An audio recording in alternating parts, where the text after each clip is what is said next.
completed the syllabus about 3 months ago, and having gone to about 500 of the schools over the last 6 months, I can attest to the fact that our children are ready and prepared and ready to go.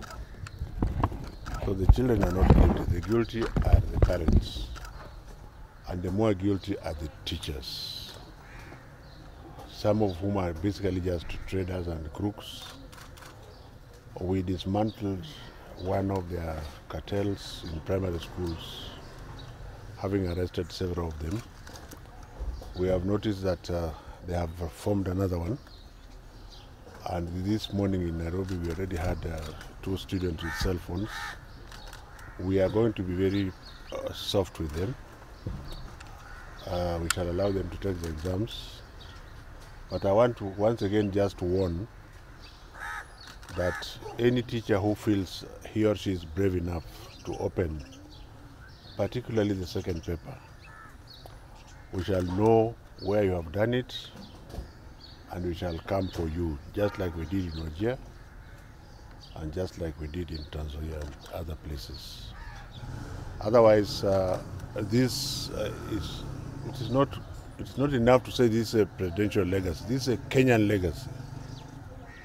From 2016 to 2022, delivering credible exams using the multi-agency team, particularly they might tour the ministries of Interior and coordination of the national government, and the Ministry of ICT, headed by my brother Joe Mucheru, together with all the other stakeholders, including the press and all the others that have made sure that this is possible. This being my last examination, I would want to charge Kenyans that we have developed a Kenyan system, the container system which we developed together with Fred Matiang'i and General Kaiseri and Joe Mucheru, that has delivered credible results. You now have students in universities that are of international caliber. Our qualifications are respected worldwide. I want to charge Kenyans not to slide back, irrespective of what happens.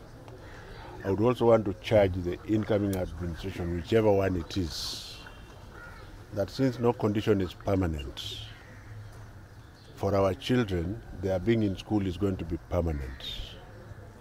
And that we should be very, very careful just changing something because you don't like the person who initiated it. I think life is much bigger than that. And as regards the CBC classrooms, ladies and gentlemen, we have done extremely well because our original target was the end of April. We are now at 83%. 5 counties are at 100%. Another 10 are at over 90%.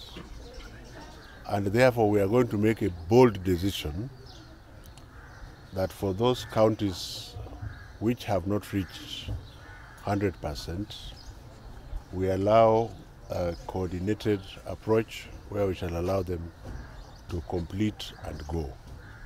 And I think if we allow another 2 weeks during this process, we should be able to have delivered the 6,447. Now we have completed close to 4,000 of them and handed over about 2,500.